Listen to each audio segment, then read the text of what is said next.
혹시 지금까지 직업을 한 번도 바꾸어 본 적이 없으신가요? 이제 우리나라에서 평생 직장이라는 말은 없어졌습니다. 이제 와서 생각해보면 평생 직장이라는 게 오히려 어색하고 말이 안 된다는 생각을 하게 되죠. 전문직이 아닌 이상 직업은 여러 차례 바뀔 수 있고 그 과정에서 누군가는 큰 도약을 할 수도 있는 기회를 얻고는 합니다. 사실 한국에서 평생 직장이라는 개념이 없어진 지는 이제 30년도 채 되지 않았지만 북미나 유럽 대륙에서는 이미 오래전부터 평생 직장이라는 개념이 없어진 지 오래였습니다. 인생의 2막을 시작하며 새로운 직업으로 변화를 하는 사람이 많아졌으며 오늘 사연의 주인공도 인생의 2막을 시작하며 과거 잠깐 스쳐갔던 한국과의 인연도 더욱 깊어지고 있다고 하는데요. 손꼽아 한국에 갈 날만 기다리고 있다는 남자의 사연 지금부터 만나보시죠. 저는 지금 매일같이 한국에 갈 날만을 손꼽아 기다리고 있습니다. 예전 젊은 시절 한국에 갔었던 기억이 있었고 그 뒤로는 한국에 가본 적이 없었습니다. 예전이라고 하면 정확하게는 2002년이었습니다. 당시 한국에서는 월드컵이 열렸고 당시 대학생이었던 저는 한국으로 갈 수 있는 기회가 있었거든요. 대학에서 언론학을 공부 중이던 저에게 세계적인 축제를 맞이해서 대학생 기자단 모집에 지원했고 그곳에 선발되어서 한국에 다녀왔던 기억이 있습니다. 제가 기억하는 한국은 축구로 온 나라가 열광하고 있었으며 축제 기간 길에서는 모든 사람들이 흥이 나 있었고 신나 있었습니다. 전국이 어디에 가나 환호하고 있는 당시 한국의 모습이 너무나 인상 깊었던 기억이 있습니다. 그리고 일부 학생들 중 일본으로 가지 못하고 한국으로 배정되어 불만인 친구들이 있었는데요. 누구는 일본으로 가고 누구는 한국에 가고 이건 차별적인 대우라며 협회에 불같이 항의하는 사람들도 있었죠. 유난히 일본에 가겠다고 난리를 피우던 피터라는 친구는 결국 일본으로 가게 되었는데요. 모두들 한국의 열광적인 분위기 그리고 외국인들이 보이면 같이 어디에서나 춤추고 즐기던 그 분위기를 좋아하고 즐기고 있었는데 일본에 가니 그런 것들이 하나도 없고 이게 축제 중인 나라의 분위기인가? 라는 의문을 가지게 되었으며 한국에서의 강력한 열기와 한국인들이 보여주는 축제를 즐기는 모습이 일본에서는 찾아볼 수 없어 흥미가 없었으며 축제를 즐기는 게 아니라 마치 일하러 온 기분이라며 대학생 기자단 자격을 스스로 내려놓고 미국으로 돌아간 암울한 역사가 있었습니다. 다시 정리를 해보자면 두 나라에서 공동 개최하는 월드컵에서 주인공은 한국에 가까웠고 실제 양국의 국민들의 분위기에서도 한국은 스스로 주인공임을 알았으며 흥겹게 즐기고 있었다는 사실입니다. 그렇게 한국에 대한 좋은 기억, 좋은 인상, 그리고 좋은 추억까지 간직한 채 살아오고 있었습니다. 그리고 20년이 넘는 시간 만에 다시 한국에 갈 수 있는 기회가 생겼습니다. 저에게도 너무나 기쁜 일로 한국에 방문할 수 있게 된 것인데요. 저는 대학 졸업 후 실제로 언론사에 취직해서 기자 생활을 했습니다. 하지만 제 생각과 달리 이것은 저와 잘 맞지 않은 일이라는 생각이 들었습니다. 생계를 위해 거의 20년 가까이 기자 생활을 했지만 이것을 할 짓이 못 된다는 생각이 들었죠. 결국 저는 변신을 시도하려고 했고 그 변신의 기간이 꽤나 오래 걸렸습니다. 기자 생활하며 틈틈이 준비해 비행기 조종면허를 취득하고 개인 소유의 초소형 비행기를 소유하게 되기도 했으며 비용을 지불하고 점점 큰 기종으로 조종할 수 있는 영역을 확대해 나갔습니다. 동력 없이 하늘을 날 수 있는 글라이더 대회에서 우승하기도 했고 비행기 조종사로서 각종 수상 경력과 커리어를 쌓았죠. 그렇게 처음 취직한 회사에서 근속 20년이 되면 캐딜락 한 대를 선물로 받는 회사의 복지도 뒤로 한 채 사직서를 제출했습니다. 기자일에서 완벽하게 은퇴했으며 2년간의 추가 준비 끝에 결국에는 비행기 조종사로 변신에 성공했습니다. 처음에는 국내선만 다니는 소형항공사의 부기장으로 취직해서 2년간 하늘을 날아다녔고 결국 국제선 노선까지 갖추어져 있는 대형항공사로 이직하는 데 성공했습니다. 여기까지 오기 위해서 정말 많은 노력을 해왔습니다. 과거 20대 시절 기자가 되기 위해 피나는 노력을 했던 그 열정이 40이 넘은 나이에도 나올 수 있었구나를 느꼈고 실제 그것은 가능했습니다. 꿈꾸던 국제선 비행기 조종사가 되었습니다. 짧은 교육기간을 거친 후 정식 부기장으로 데뷔를 했고 첫 비행의 목적지는 한국으로 가는 비행기로 정해졌습니다. 돌아보며 기자라는 직업의 연장선에 있었다면 한국은 첫 취재 장소였고 기분 좋게 시작을 했던 기억이 있었습니다. 그리고 인생의 2막의 시작점에서 다시 한국을 만난다는 것은 굉장히 큰 영광이었으며 저에게도 의미 있는 일이라고 생각했습니다. 첫 비행이니만큼 가족도 함께 한국으로 여행을 떠나기로 했습니다. 제가 조종하는 비행기의 가족들도 탑승해 있었죠. 가족들이라고 해봐야 오래전 이혼을 했고 그래서 초등학생 아들 하나지만 아들 데니스는 저에게 큰 힘이 되어 주었습니다. 그렇게 한국에 도착했고 20년이 넘는 세월 만에 다시 한국을 구경할 수 있었습니다. 가장 기억에 남는 광화문 광장, 서울시청 앞 광장은 여전히 건재했습니다. 당시에는 빨간 티셔츠를 입은 사람들로 가득 차 있던 이 거리가 사람들로 가득 차 있지 않으니 굉장히 광활해 보였고 넓어 보였습니다. 초등학생 아들인 데니스에게 과거 있었던 일들에 대해서 천천히 이야기해주기도 했습니다. 그리고 저는 추억이 있는 장소에도 또 찾아갔는데요. 사실 과거 한국에 왔을 때 알 수 없는 치통으로 고생하다가 한국의 치과를 찾았었는데요. 미국에서는 발치를 해야 한다고 겁을 주었던 상황이고 치아 관리를 제대로 하지 못한 제 스스로를 원망하던 시기에 한국에 왔을 때 치통이 극심해졌으며 어쩔 수 없이 숙소 근처에 있던 치과를 찾아가서 치료를 받았던 적이 있었습니다. 젊은 한국인 치과 의사는 저에게 발치를 할 필요는 없고 충분히 치료가 가능하다며 고통스럽고 괴로운 치료가 될 것이지만 견뎌보라는 말과 함께 그렇게 치료를 받았던 적이 있습니다. 한 번 방문으로는 치료할 수 있는 것은 아니라서 4차례 방문하며 완벽하게 치료받았던 기억이 있는데요.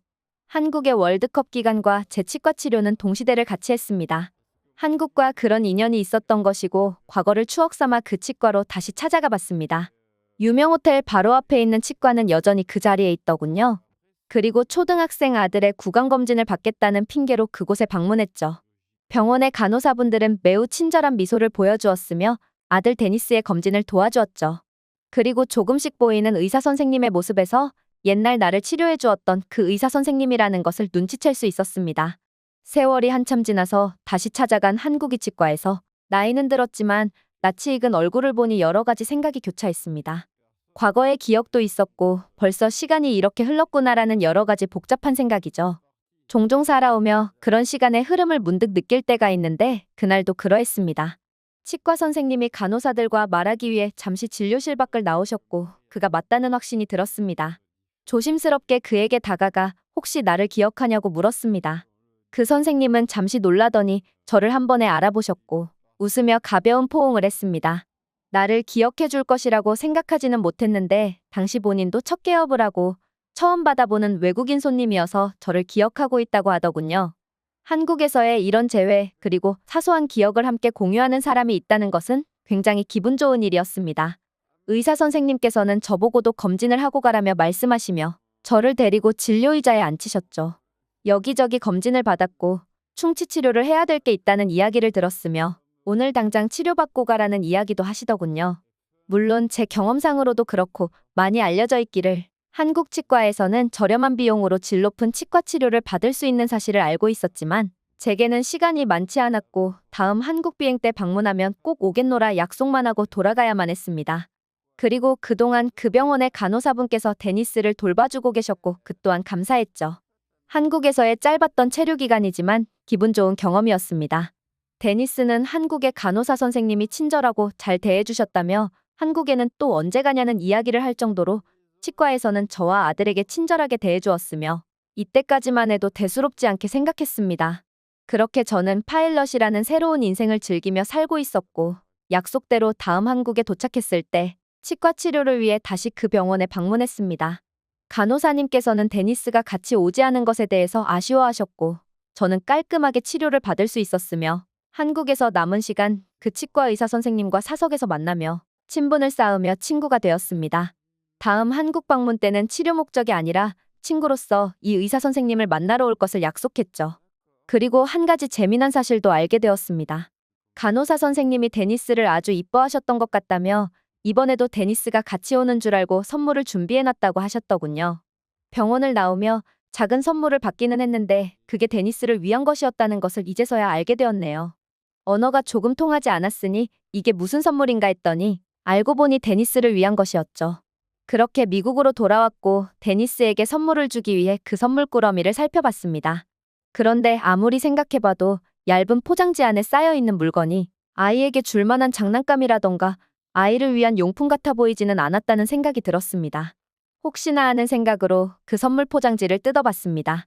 역시나 남자 향수가 들어있었고 아이를 위한 선물이 아니었어요. 이 선물을 보자마자 저도 눈치챌 수 있었습니다. 그 간호사 선생님께서 나에게 관심이 있는 것인가? 왜 직감이라는 게 있잖아요. 그리고 한국의 치과에서 아이 엄마는 어디 있냐는 질문을 받았을 때 이혼했고 양육권이 나에게 있다며 아이 엄마는 함부로 올 수 없다는 이야기를 하기도 했었던 게 생각이 났거든요. 그리고 솔직한 마음으로 그 간호사 선생님의 미소가 아름답다고 생각했으며 저도 왠지 모르게 호감이 있다는 생각이 들던 참이었습니다. 나이대는 나와 비슷해 보였으며 그녀도 저처럼 이혼의 아픔이 있었을 수도 있거나 아니면 아직까지 싱글 라이프를 즐기고 있는 것일 수도 있겠다는 생각을 했습니다. 우선 새롭게 친구가 된 치과병원 원장님께 미국에 잘 도착했고 덕분에 한국을 더 자세히 볼 수 있었다는 감사 인사를 전했습니다. 그는 역시나 젠틀하게 답장이 왔고 저는 궁금한 한 가지를 물어봤죠. 그 간호사 선생님에 대해서 말이죠. 그러면서 그녀에 대한 정보를 얻는데 성공했습니다. 그리고 그녀는 정말 좋은 사람이니 자신이 도울 수 있다면 적극적으로 도와주겠다는 말도 하더군요. 제 속마음이 너무 티가 났나 봅니다. 결국 깊은 수준의 정보를 알 수도 있었는데요. 그녀는 결혼 생활 시절 아이를 가지기 위한 노력을 했었고 임신에 성공했으나 유산의 아픔이 있다는 사실을 알았습니다. 그리고 제 예상대로 이혼의 아픔을 겪었던 여성이라는 사실을 알게 되었습니다. 데니스를 예뻐하기는 했지만 저에게 준 향수 선물은 보통의 의미가 아니라는 사실을 느꼈죠. 그리고 저는 비행 스케줄을 변경해서 최대한 빠른 기간 내 한국에 가는 계획을 세웠습니다. 다시 한국에 비행을 해 방문했을 때 혼자 서울의 놀랍도록 발전한 모습을 구경하는 것이 아니라 그 치과를 중심으로 친구를 만나기도 하고 그 여성분과 데이트를 하기도 했습니다. 한국에 여러 차례 더 방문했고 주 목적은 데이트가 되었던 것 같아요. 그렇게 한국의 여성분과 진지한 만남을 가지게 되었고 몇 주마다 방문해야 하는 한국 일정이라 한국에 가고 싶어서 미쳐버릴 것 같은 시간들도 있었고 한국에 가게 되는 비행 그 자체가 너무나 설레고 즐거웠습니다. 영어가 유창하지는 않은 편의 그녀는 저를 위해서 영어회화학원에 다니고 있었으며 서로를 위한 노력을 하고 있었습니다. 그리고 그녀를 통해서 알게 되는 한국의 문화는 놀랍도록 저에게 신기했고 공감되었습니다. 한국에서는 나이를 기준으로 서로 간의 행동이 조금 달라지는데요. 미국에는 전혀 없는 개념이죠. 하지만 이 개념은 저에게 너무나 공감스럽고 자연스러운 문화 같았습니다. 제가 20대 시절 저보다 나이가 더 많다는 이유로 본인들의 경험을 이야기하면서 가르쳐 주려고 하거나 훈계하려고 하면 거부감을 가졌던 것이 사실이었지만 제가 막상 어린 청년에게 내 경험을 빗대어 설명하려고 하면 자연스럽게 나이에 따른 연륜이라는 것이 묻어나올 수밖에 없고 그들의 내 경험과 연륜을 무시하지 않아 주었으면 하는 바람이 있는 것이 사실이거든요. 하지만 당신이 우리 부모님이냐며 잔소리쯤으로 취급하며 나는 진심을 다해서 설명을 해주었으나 그것을 듣지 않는 젊은 친구들을 만날 때마다 기분이 좋지 않고 그들과 대화를 단절하게 되는데 한국에서는 나이 든 사람이 말하는 경험에 대해서 더 귀를 기울이는 모습이 분명히 있었다는 것이죠. 이것은 특별한 관계가 아니어도 심지어 길거리에서 떡볶이를 판매하고 있는 할머니가 말하는 것에도 분명한 힘이 있었다는 것이죠. 더 이해하기 쉽게 설명하자면 한국에서는 나이에 따른 경험을 분명히 존중해주는 경험이 있었으며 젊은 사람들도 그것을 순리라고 생각한다는 것입니다. 권위 있는 전문가가 아니어도 나이와 경험이 있는 한국인들은 자신보다 어린 사람들에게도 당당하게 말을 하는 편이었으며 그게 사회인 통념상 인정되는 개념이었다는 사실이죠. 꼭 대학 교수가 아니어도 꼭 전문 CEO가 아니어도 그 어떤 자격이 없어도 그게 되었다는 사실입니다. 요즘 한국의 젊은이들은 어른들이 말하는 것에 대해서 거부감을 가지고 예전만큼 귀를 기울여 듣지 않는다는 사실을 알게 되기는 했지만 제가 보는 한국 젊은이들은 아직까지도 윗사람의 이야기를 잘 듣는 편이라는 사실이죠. 경험과 연륜을 빗대어 잔소리라고 생각되면 당장 자리에서 일어나면서 지겨운 소리 그만하라며 입 닥치라고 욕하는 한국의 젊은이는 없잖아요. 이런 행동은 저도 했었고 제가 당했던 것들인데 한국에서는 그런 일은 없습니다. 이것이 한국에 남아있는 유교 문화이고 과거 언론학을 공부하던 20대 초반 시절 이런 유교 문화는 장점이 없는 불필요한 사상이라는 생각과 다르게 제가 중년이 되고 나니 이런 부분이 분명하게 필요하구나 느끼게 되었으며 미국에서도 경험 있는 어른들이 젊은이들은 이런 경험을 존중하지 않는다고 불평을 하는 것을 보면 결국 미국도 유교 문화 사상의 일부를 공감하는 게 아닌가라는 생각이 들었습니다. 그리고 이 한국 여성은 저를 존중해주고 제가 하는 이야기를 귀담아 듣기 위해 노력했습니다. 미국에서도 종종 비슷한 나이 또래의 싱글들과 데이트를 하면 서로 자기 이야기만 하느라 이게 커뮤니케이션이 되는 건지 그냥 서로 심심풀이 상대로 만나는 것인지 이해하기가 어려웠으나 한국에서는 남녀 간의 만남을 장난으로 생각하지 않고 진중한 관계로 이끌어가기를 원하는 분위기가 있다는 사실을 알았죠. 재미로 만나고 심심풀이 상대로 데이트하며 누군가는 상처받고 누군가는 그걸 즐기는 그런 실증스러운 관계가 아니라 한국에서는 안정감을 찾을 수 있겠구나라는 생각이 들었습니다. 당연히 저는 그녀와 진지한 만남을 하고 있으며 먼 거리와 국경 그리고 자주 만날 수 없는 어려움이 있지만 그것을 극복하기 위한 노력을 하고 있습니다. 그녀가 알려준 한국의 문화는 저에게 너무나 새롭고 저와 생각 의결이 같다는 기분이 들었으며 저는 새로운 출발을 위한 구상을 하고 있습니다. 젊은 시절은 몰랐지만 오히려 어느 정도 생각이 차분해지는 나이가 되고 나니 한국이라는 나라가 참 안정감 있고 저에게 잘 맞는다는 생각이 듭니다. 그리고 저는 한국 여성과 새 출발하기 위해 많은 생각을 하고 있습니다. 한국의 항공사로 이직을 하는 것도 고려하고 있으며 그녀가 미국으로 완벽히 이주하는 것도 고민하고 있는 등 여러 가지 생각이 많네요. 저와 같은 고민을 하는 분들이 많으실 것 같은데 저에게 도움이 될 만한 조언을 해주신다면 모두 하나씩 읽어보고 생각해 보겠습니다. 감사합니다. 오늘의 영상은 여기까지입니다. 그리고 지금 화면에 나오는 영상을 아직 시청하지 않으셨다면 지금 바로 시청해 보세요. 재미있는 다음 사연이 기다리고 있습니다. 감사합니다.